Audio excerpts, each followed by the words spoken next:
My name is Niharika and welcome to my research tutorial on computer vision for assistive object finding. This tutorial explores how mobile and wearable vision systems can help people, especially seniors, find everyday objects that are frequently misplaced like glasses, keys, or medications. This tutorial is fully web-based and hosted on GitHub pages. I'll walk you through both the research and system level concepts behind these technologies along with the live demonstrations via the website I built. The tutorial is structured as a series of pages, much like a research survey paper but presented interactively. It covers classical methods like ORB and template matching, modern deep learning models for object detection, open vocabulary vision language models, system evaluation, accessibility design, and real world deployment challenges. Each section is grounded in peer review research and linked directly to my annotated bibliography. By the end, readers will not only understand the state of the art in assistive vision systems but also understand how they're implemented, evaluated, and evolved. Here is the homepage of my tutorial website. At the top, I have implemented a scroll bar, pill-style navigation bar that links to each section. This allows users to explore the content non-linearly but also supports a clear flow from where to start and where to finish. Let's begin with the introduction section. Most of the assistive object finding systems follow the general pipeline. First one is enroll. The user registers the item by capturing it through the phone's camera or giving it a name. And secondly, it detects or tracks. The system uses a computer vision model to find or follow the item in real time. And lastly, guide. The system guides the user using prompts like sound, vibration, or visual arrows. This process may vary by application, but the general idea remains consistent across research and industry implementation, and this helps bridge the gap between basic object recognition and actual visibility. Now let's start the tutorial on the website. Here is the introduction section of the website. I explain the motivation structure of the tutorial. You will see a pipeline diagram. Here I have the reference of Object Finder and Open Guide, two real-world systems that inspired parts of the tutorial and are explored in more detail later. This section also outlines the sections ahead and sets up the research problems.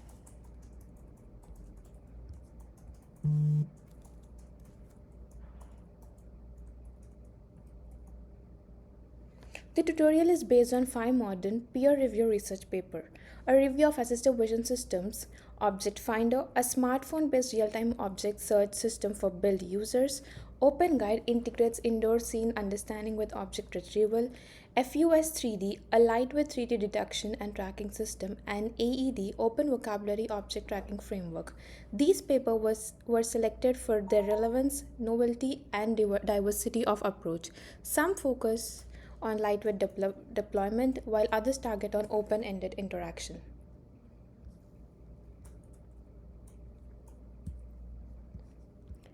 This section provides a literature survey of assistive computer vision systems. It includes historic work that focused on navigation and sign reading for the visually impaired and transitions into more recent systems that specifically support object finding. I discussed the items I cited earlier, that is Object Finder, Open Guide, and FUS 3D, and compare them in terms of capabilities, limitations, and suitability for mobile and wearable deployment. I also highlighted the real-world use of these systems is still rare, indicating room for improvement and more testing beyond labs.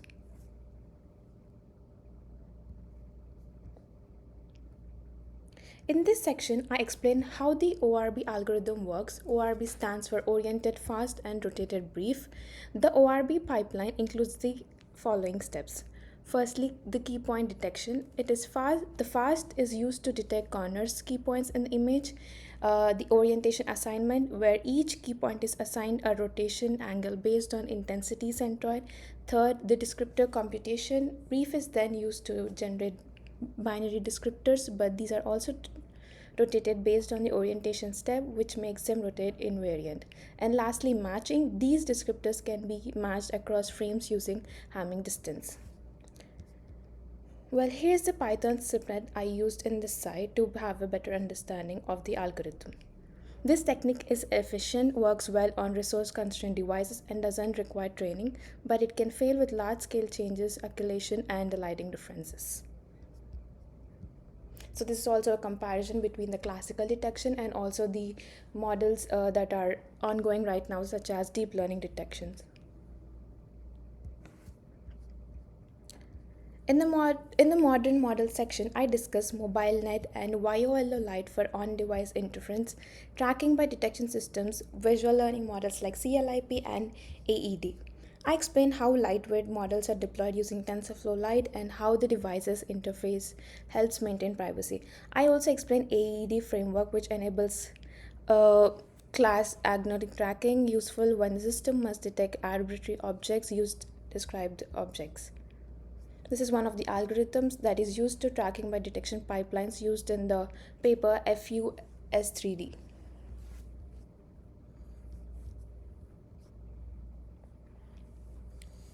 These systems still face many challenges, such as detecting in cluttered environments, handling lookalike items such as the similar pill bottles, personalized memory support such as My Red Mug or as such, and on-device limitations like battery and heat.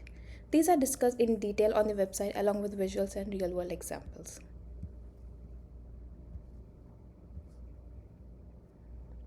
Here, I outline research evaluate assistive CV systems such as metrics like precision, recall, latency, that has custom datasets collected in home environments, usability studies, and success rate measurements.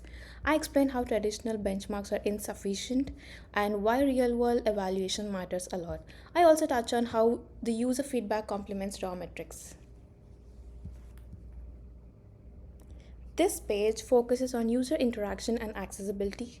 I describe the audio prompts, haptic feedback, and visual guidance methods. I also touch on the interface design for seniors and the importance of how on device processing for privacy. These interactions modes play a major role in adoption and usability for older adults.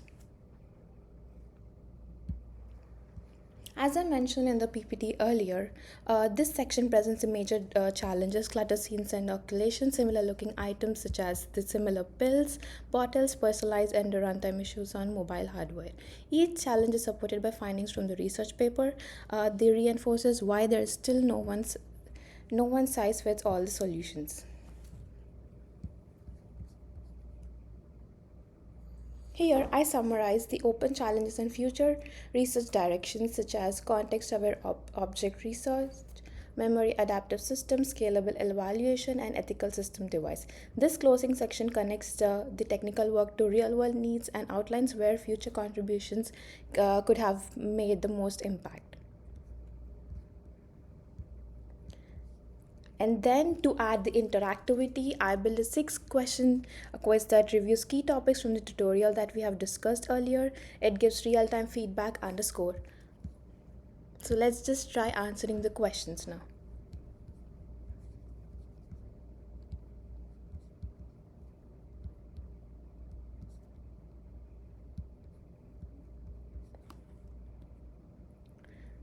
So you can always retake the quiz when you're not confident about what you have learned before. You can go back to the tutorial and read the material again and come back and try the quiz again. This material uses engage with the material and serves as a learning checkpoint. The quiz also aligns with the interactivity requirement.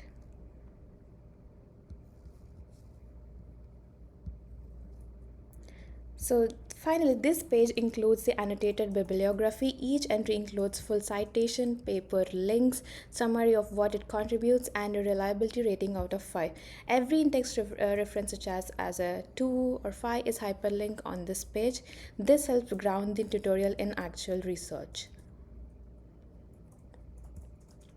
Well, this project allowed me to deeply engage with research, evaluate real world systems, and present technical content in an accessible way.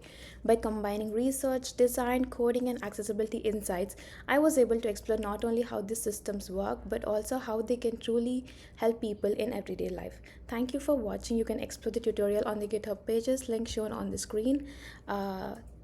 Thank you, and feel free to take the quiz or browse any section that interests you the most.